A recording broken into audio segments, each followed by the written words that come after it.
Caros irmãos e irmãs, nesta ocasião, após ter celebrado o Natal do Senhor, queremos também fazer esta gravação da voz do pastor, que nesta semana nos incentiva a semana da família e nos incentiva a tratar bem a nossa família. Sejamos pais, sejamos filhos, mãe, filha, o que for. Mas nos incentiva a Semana da Família a tratar-nos bem como família, com muita confiança, mas ao mesmo tempo, eu diria que com muita seriedade e alegria da nossa parte. Vamos, em primeiro lugar, escutar a palavra de Deus, que é uma palavra de Deus muito bonita, do livro do Eclesiástico. É um incentivo para os pais, para os filhos, para todos, né? Escutemos, pois, com atenção. Leitura do livro do Eclesiástico. Deus honra o pai nos filhos e confirma sobre eles a autoridade da mãe. Quem honra o seu pai alcança o perdão dos pecados.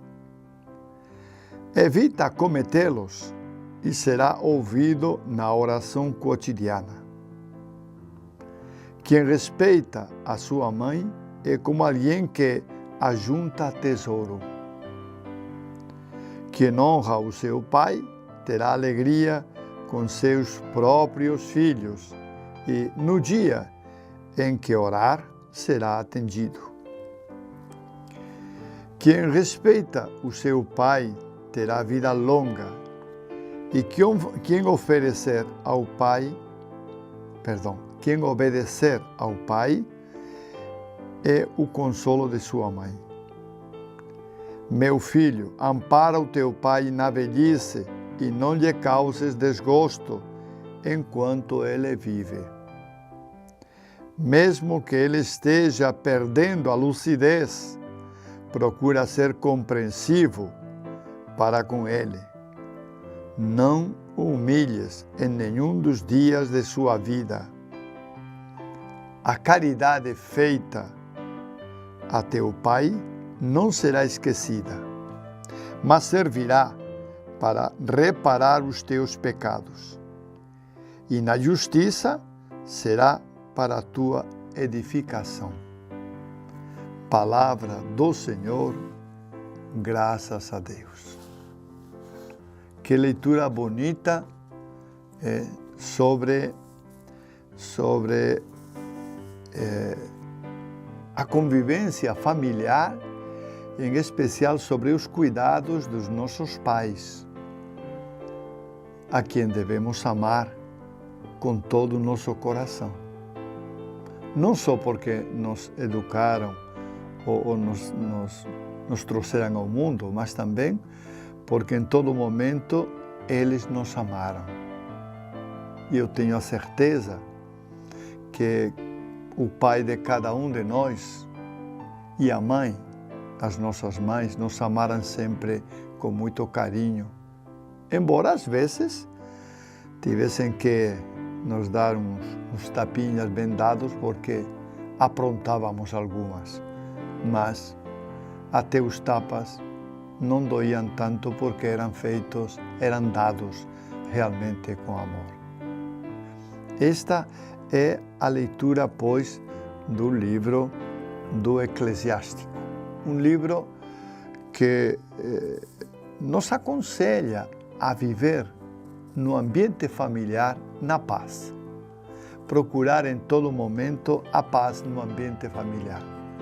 Mesmo que para isso, algumas vezes tenhamos que ficar calados, não reclamar e, quem sabe, até em alguma ocasião, tenhamos que corrigir, mas sempre desde a perspectiva do amor. O livro do Eclesiástico anima, pois, os filhos a tratarem bem os seus pais. Embora muitas vezes os pais não estejam em condições e com saúde, mesmo assim, eles devem ser tratados bem. E o motivo de tratar bem os nossos pais não é só porque nos amam e nós os amamos, mas também porque é um dever diante de Deus tratar bem os nossos pais. É uma obrigação tratar bem os nossos pais diante de Deus. Esse é o verdadeiro motivo pelo qual devemos tratar bem os pais e amá-los também com todas as nossas forças e tratando-os bem em todo momento, como digo, especialmente na velhice. Tá? O texto nos chama a atenção para que evitemos humilhar nossos pais, especialmente em público, né? Especialmente aqueles pais que já estão mais velhinhos, que já perderam até a lucidez, que não sabem o que fazem. Pois em todo momento, em todo instante da nossa vida, devemos ter o respeito para com os nossos pais. Eles são os nossos procriadores, mas não só por isso, porque com certeza, repito, eles já demonstraram em sua vida, não uma, mas com certeza muitas vezes já demonstraram que também nos amam. E é uma maneira de retribuir àqueles que nos amam o nosso amor também, expressando o nosso amor com sinceridade e com transparência. Além do mais, é obrigação de todo filho, não digo tratar bem os seus pais, que isso deveria ser uma coisa natural, mas amar os nossos pais. Se Jesus nos deixou um mandamento que devemos amar-nos uns aos outros, não há dúvida que nesse uns aos outros se incluem também os nossos pais, as nossas mães, aqueles parentes mais próximos, quem sabe os nossos irmãos, estão também incluídos dentro desse mandamento de Jesus: amai-vos uns aos outros como eu vos tenho amado. Tá? A caridade feita para o pai, especialmente na velhice, é uma caridade, é um amor que Deus não esquece. E que quando chegar a nossa hora, porque nós também ficamos velhos, quando chegar a nossa hora, Deus vai ter em conta e Ele também, através das pessoas, nos tratará com a mesma medida com que nós tratamos os nossos pais. Hoje, neste dia em que celebramos o Dia da Família, as leituras nos lembram constantemente isto, não só esta leitura de Eclesiástico, mas também a leitura de Colossenses, que logo mais estaremos ouvindo, também no final fala um pouco da importância desta vida familiar, desta vida que devemos experimentar todos através do amor que é exigido para cada um de nós e que é necessário para viver em família. A família é, pois, importante. Por isso, a igreja se lembra daquela família de Nazaré, aquela família de 3 pessoas, José, Maria e Jesus, e a apresenta como modelo em nossa vida. De maneira que Jesus, Maria e José são modelo de convivência para a nossa família. E é preciso olhar a Sagrada Família para descobrir as atitudes verdadeiras de acolhida, de fraternidade que estão presentes na Sagrada Família. É importante que entendamos isso. Entendamos que a Sagrada Família não é só sagrada porque é divina, porque Nossa Senhora é santa, porque São José é santo e porque o menino é Deus. Não. Ela é uma Sagrada Família porque viveu também as dificuldades e os problemas do dia a dia, os viveu com alegria e com esperança. Esta é a Sagrada Família, a qual nós queremos encomendar também nossa família e pedir que derrame muitas graças sobre a nossa família. E se em nossa família houver alguém que precisa de um cuidado especial, não sei, porque é um filho que se envolveu com drogas, ou quem sabe alguém que tem problema com bebida, ou com jogo, ou com outras coisas, né? Então, não esqueçamos que nesta família vamos encontrar alguém que nos ouve e que certamente vai nos atender. Por isso, nossa oração, se termos algum problema na nossa família e precisamos da ajuda divina, nossa oração deve estar voltada à Sagrada Família. Como digo, com certeza, a Sagrada Família vai atender nossas orações, vai nos escutar e vai também ter um cuidado e um olhar especial para esse problema que nós temos em família.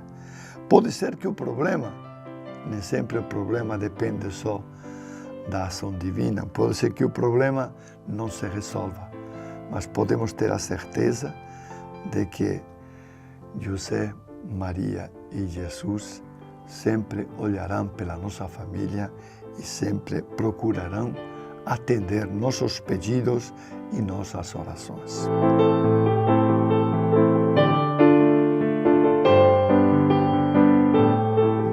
Vamos agora então entrar na segunda leitura. A segunda leitura é uma leitura de Paulo, uma leitura que Paulo enviou, uma carta que Paulo enviou aos Colossenses. É interessante porque as cartas de Paulo, embora tivessem um destinatário certo, por exemplo, neste caso, aos colossenses, aos habitantes de Colossos, que era uma cidade grega, as cartas de São Paulo, elas circulavam entre as comunidades. As comunidades se passavam as cartas de São Paulo, porque eram um incentivo a viver a santidade, um incentivo a viver a unidade, um incentivo a amar-se cada vez mais. Por isso, nós conservamos essas cartas. Em parte, essas cartas se conservam em parte porque as comunidades as reproduziam e as transmitiam para outras comunidades. E na medida que as comunidades foram crescendo, as cartas também foram se multiplicando. Por isso, como digo, estas cartas chegaram hoje até nós e nós podemos ter toda essa riqueza das cartas de Paulo que efetivamente nos falam de Deus e do amor de Deus. Nos falam da experiência que ele teve com Deus e até do próprio martírio, né? Em muitas ocasiões, Paulo sabe que pode chegar a sua hora em qualquer momento e se coloca nas mãos de Deus. Vamos escutar então esta carta, esta segunda leitura da carta aos Colossenses. Irmãos, vós sois amados por Deus.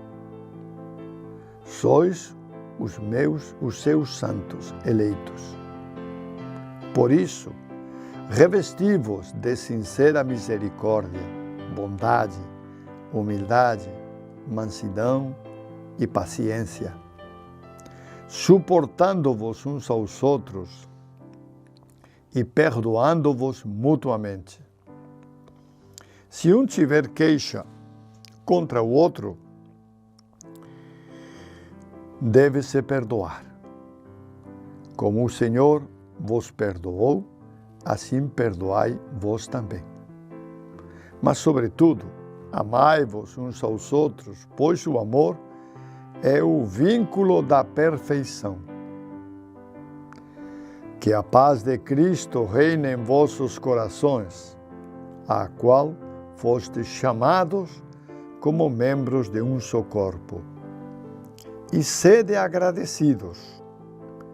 Que a palavra de Cristo, com toda a sua riqueza, habite em vós. Ensinai e admoestai uns aos outros com toda a sabedoria. Do fundo dos vossos corações, cantai a Deus salmos, hinos e cânticos espirituais em ação de graças. Tudo o que fizerdes, em palavras ou obras, seja feito em nome do Senhor Jesus Cristo. Por meio dele, dai graças a Deus, o Pai. Esposas, sede solícitas para com vossos maridos, como convém no Senhor. Maridos, amai vossas esposas e não sejais grosseiros com elas. Filhos, obedecei em tudo aos vossos pais, pois isso é bom e correto no Senhor. Pais, não intimideis os vossos filhos, para que eles não desanimem. Palavra do Senhor, graças a Deus. Vós sois amados por Deus. É o que Paulo recorda aos Colossenses. Vós sois santos eleitos. Diz, por isso, tende atitudes de misericórdia, bondade, humildade, mansidão e paciência, qualidades que efetivamente muitas vezes em nossas famílias faltam, porque ficamos nervosos, porque falamos o que não deveríamos falar, porque nos agredimos e porque não nos suportamos uns aos outros. Paulo diz, suportai-vos e perdoai-vos uns aos outros. Como o Senhor vos perdoou, perdoai e amai uns aos outros, pois o amor é vínculo da perfeição. O amor é vínculo da perfeição. Se alguém quer ser perfeito, deve amar. Quem ama os outros desinteressadamente caminha na santidade. Quem só se ama a si mesmo é um egoísta. Alguém que não pensa nos outros normalmente. Alguém que só pensa em si mesmo e que, portanto,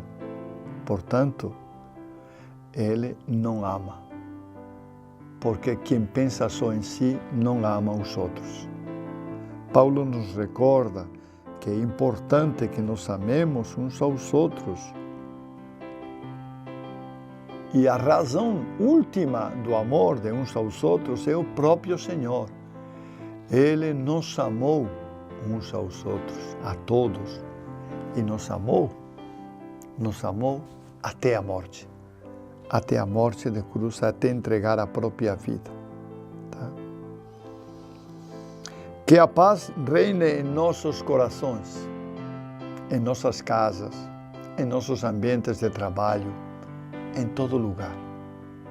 Como é importante que esta paz reine entre nós.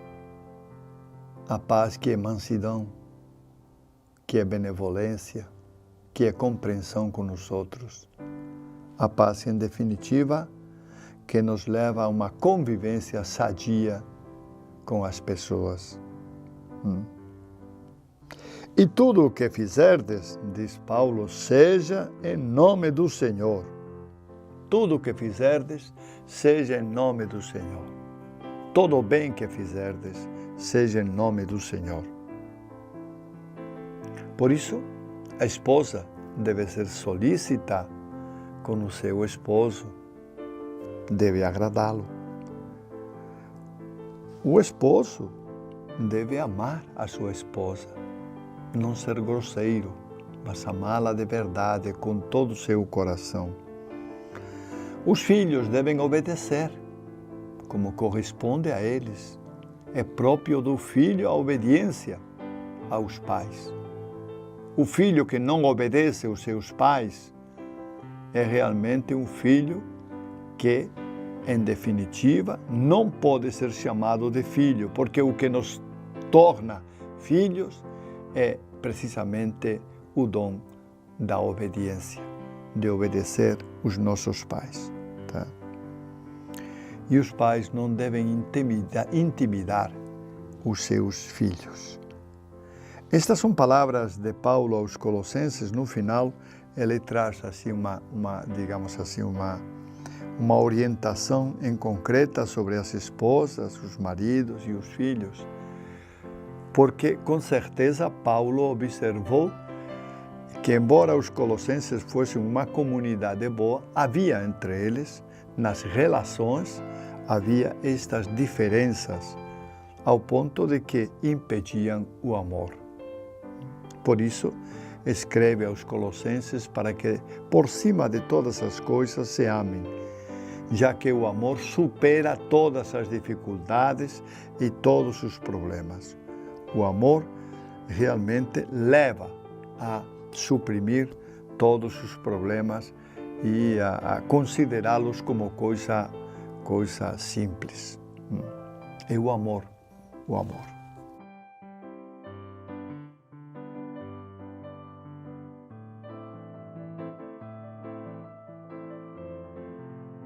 Vamos, pois, agora escutar a leitura do Evangelho.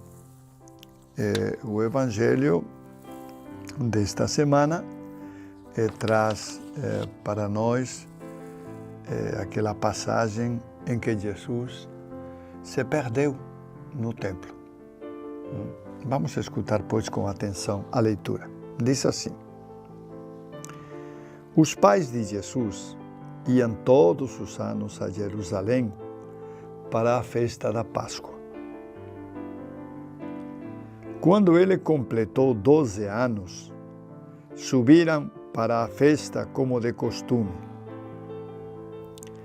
Passados os dias da Páscoa, começaram a viagem de volta, mas o menino Jesus ficou em Jerusalém, sem que seus pais o notassem. Pensando que ele estivesse na caravana, caminharam um dia inteiro. Depois, começaram a procurá-lo entre os parentes e conhecidos. Não o tendo encontrado, voltaram para Jerusalém à sua procura. 3 dias depois, o encontraram no templo. Estava sentado no meio dos mestres, escutando e fazendo perguntas. Todos os que ouviam o menino estavam maravilhados com sua inteligência e suas respostas. Ao vê-lo, seus pais ficaram muito admirados e sua mãe lhe disse: Meu filho, por que agiste assim conosco? Olha, teu pai e eu estávamos angustiados à tua procura. Jesus respondeu: Por que me procuráveis? Não sabeis que devo estar na casa do meu pai? Eles, porém, não compreenderam as palavras que lhes dissera. Jesus desceu então com seus pais para Nazaré e era-lhes obediente. Sua mãe, porém, conservava no coração todas estas coisas. E Jesus crescia em sabedoria, estatura e graça diante de Deus e diante dos homens. Palavra da salvação, glória a vós, Senhor. O texto bíblico de Lucas afirma que todos os anos os pais de Jesus desciam, ou melhor que descer, a expressão seria subir, porque Jerusalém ficava na montanha de Sião. Então subiam a Jerusalém para celebrar a Páscoa. Não era obrigação de todos os judeus subir a Jerusalém, mas eles subiam e em Jerusalém celebravam, pois, a Páscoa. Jesus, naquela ocasião, tinha 12 anos e com certeza, como toda criança de 12 anos, também gostava de brincar, não é? O certo é que, entre brincadeiras e não brincadeiras, Jesus acabou se perdendo em Jerusalém e os seus pais, pensando que estava dentro com os outros membros da caravana, ainda caminharam um dia de retorno para Nazaré. Mas, descobrindo que ele não estava presente lá na caravana, que ninguém tinha visto ele, Maria e José voltaram para Jerusalém à procura do filho. E o encontraram, curiosamente, depois de 3 dias, o encontraram no templo. Lá estava no templo, cercado por alguns escribas, que eram os estudiosos da palavra de Deus, e fazendo perguntas, e também conversando com eles, mostrando toda a sua sabedoria. Maria, quando o encontra, diz para ele: filho, teu pai e eu estávamos preocupados. Por que fizeste isso conosco? E ele responde de uma forma que parece uma resposta, digamos assim, um pouco agressiva, mas não é. Dizendo: vocês não sabiam que eu devo estar na casa do meu pai? Jesus já tem consciência de quem ele é e tem consciência de Deus Pai e com certeza também do Espírito Santo. Mas a conversa fica nisso. Maria guarda tudo isso no seu coração, vai lembrar mais tarde todas essas coisas que Jesus falou, tá? E voltam para Nazaré. A volta, com certeza, foi tranquila, embora não fossem acompanhados da caravana, tivessem que voltar por conta própria. E diz o texto bíblico que em Jerusalém,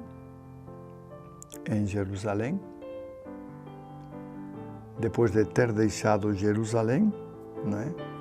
Depois de ter deixado a cidade de Deus, que era considerada a cidade de Deus, eles voltam para Nazaré, e em Nazaré Jesus lhes era obediente. Aqueles conselhos que estávamos ouvindo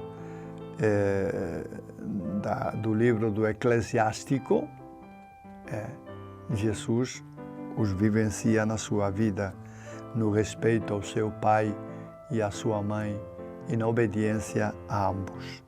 Jesus é obediente. E dessa maneira termina o texto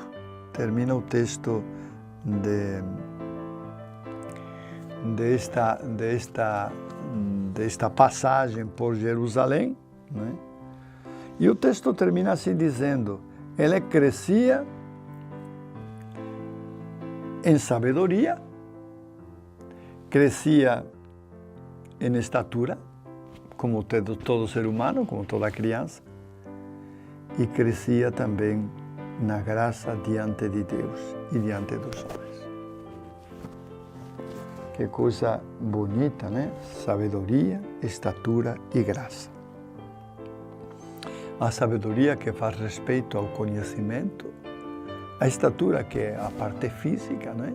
Jesus também crescia em estatura e Jesus também crescia em graça, que é o que faz respeito a Deus. É dessa maneira que termina o texto, este texto de Lucas, onde se narra a Jesus, o menino Jesus, que se perde em Jerusalém, que é encontrado pelos pais e que volta para a sua cidade de Nazaré.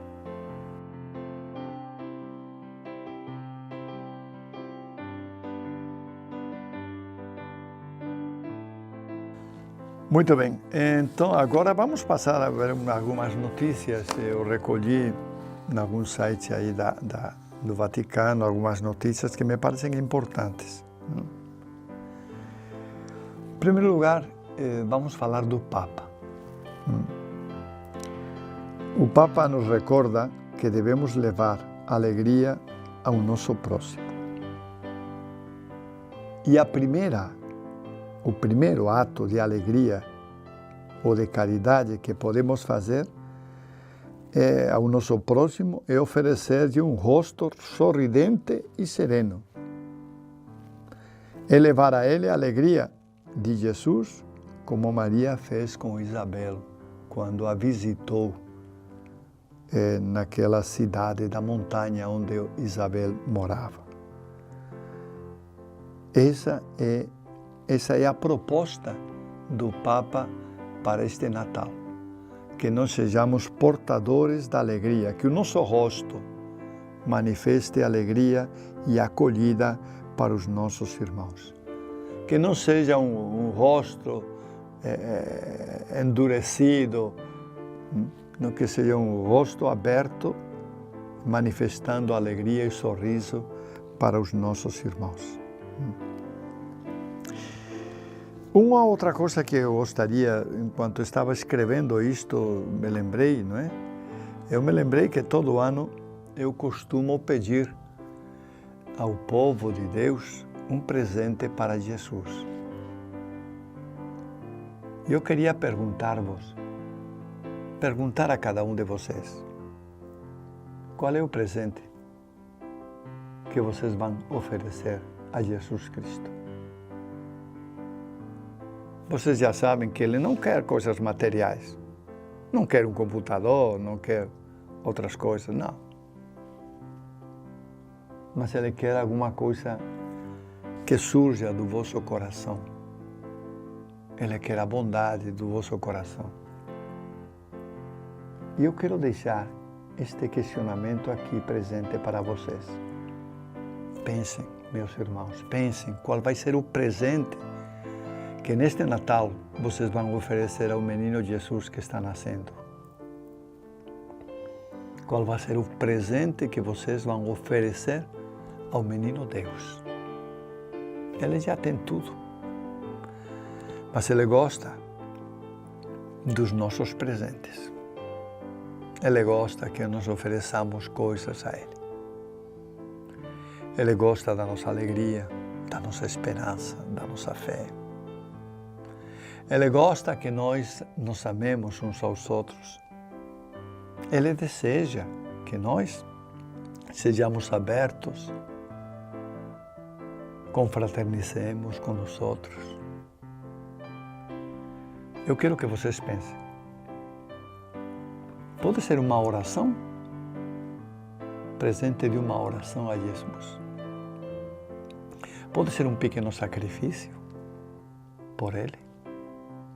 Ou pode ser outras muitas coisas. Mas pensem no presente que vocês vão oferecer a Jesus neste Natal. Ainda estamos a tempo. E eu garanto para vocês que não precisamos correr para o comércio para comprar esse presente. Esse presente está aqui dentro de nós. Nós podemos oferecê-lo livremente. Temos também uma notícia que isto é recolhido do site do Vaticano, não é? Que me chamou a atenção. Olha como é a notícia. Diz assim. Numa cidade da França, vai ser retirada a imagem de São Miguel Arcanjo. A imagem está numa praça pública e ela vai ser retirada.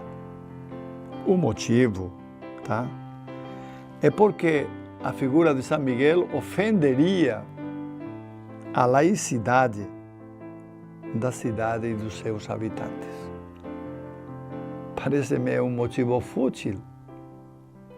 A quem ofende o fato de uma pessoa ser religiosa ou acreditar numa coisa ou noutra?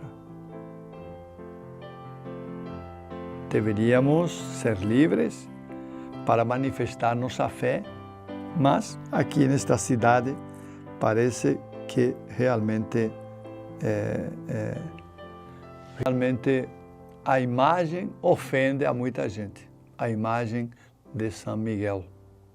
E eu me lembrei que nós temos uma cidade aqui em Bragança também que se chama São Miguel e que tem uma imagem lá, quando passamos na estrada, do lado direito, a gente vê, isso é do lado direito quem vai para Paragominas, né?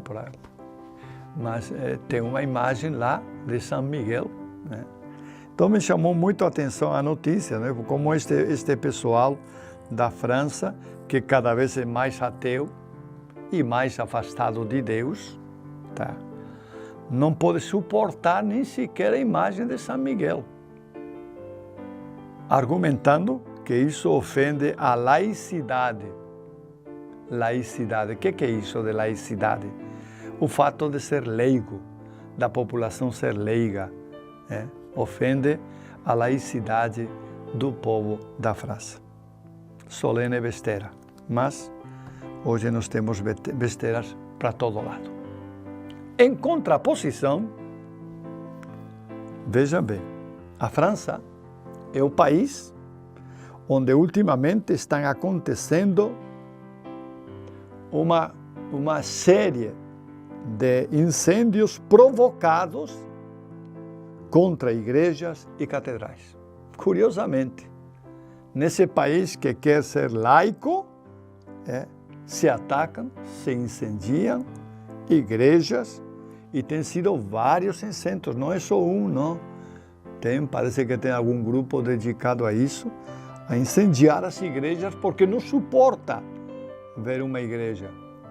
Embora sejam igrejas todas antigas, mas mesmo assim não suportam ver as igrejas. Tá? Cristo já tinha falado, chegarão momentos em que as pessoas não suportarão ouvir falar de paz e de Deus. E esses momentos estão chegando. Tá? Então veja bem, por um lado tiram São Miguel, porque diz que ofende a laicidade, mas por outro lado não se importam em queimar igrejas. São as incongruências, tá? De um país que foi muito católico, ainda tem católicos, mas cada vez menos. Essa é a realidade. Bom, e agora para terminar, antes de terminar, eu queria só dar uma notícia sobre a festa de hoje, a festa de São Benedito. Eu queria só lembrar algumas atividades que vão acontecer neste dia, né? A partir de 6:30 da manhã, nós teremos uma missa na Catedral de Nossa Senhora do Rosário. 7 horas, concentração de marujas e marujos no Teatro Museu da Marujada. 7:30, missa da festividade do glorioso São Benedito, com novena a São Benedito. Tá? A marujada se veste com traje em vermelho e branco, em homenagem a São Benedito. Após a missa, dança da marujada no Teatro Museu da Marujada, com marujas e marujos com traje vermelho e branco. 8:30 da manhã, teremos a missa na Catedral de Nossa Senhora do Rosário. 9 horas, o leilão de donativos no Salão São Benedito. 12 horas, almoço oferecido pelo juiz da festividade Marcos Ferreira Amorim Júnior na Podium Clube. Isto deve ser um local, onde vai acontecer o almoço. Após o almoço, marujas e marujos retornam ao Teatro Museu da Marujada. 15h30, concentração de marujos e marujas em frente à Igreja de São Benedito. 16 horas, carreata com a imagem do glorioso São Benedito no andor, com o itinerário saindo do Largo de São Benedito e percorrerá algumas ruas da nossa cidade. Ao final, haverá missa seguida de novena a São Benedito. A novena é a nona, é a novena do 9º dia. Tá? Após a missa, traslado da imagem de São Benedito para a igreja de São Benedito. Durante a noite, dança da marujada no Teatro Museu da Marujada, com marujas e marujos com traje em vermelho e branco. E 23h30, encerramento da festividade com dança da marujada no entorno da igreja de São Benedito, seguida de bênção. Esta é, pois, a programação para o dia de hoje, em que celebramos a festa de São Benedito, aqui em Bragança. Como vocês veem, uma programação muito extensa, mas que certamente vai preencher todo o dia e vai manter os marujos e marujas bem ativos. Certamente a marujada terá depois, no dia 31, a apresentação da marujada, e no dia 1º de janeiro, que é o dia da paz, e solenidade da Mãe de Deus, Maria Mãe de Deus, também haverá outras atividades. Mas, basicamente, a festa termina no dia 26, que é o dia do padroeiro. Que São Benedito abençoe todos e cada um de nós com a sua bênção e nos faça crescer cada vez mais no amor de Deus. Amém.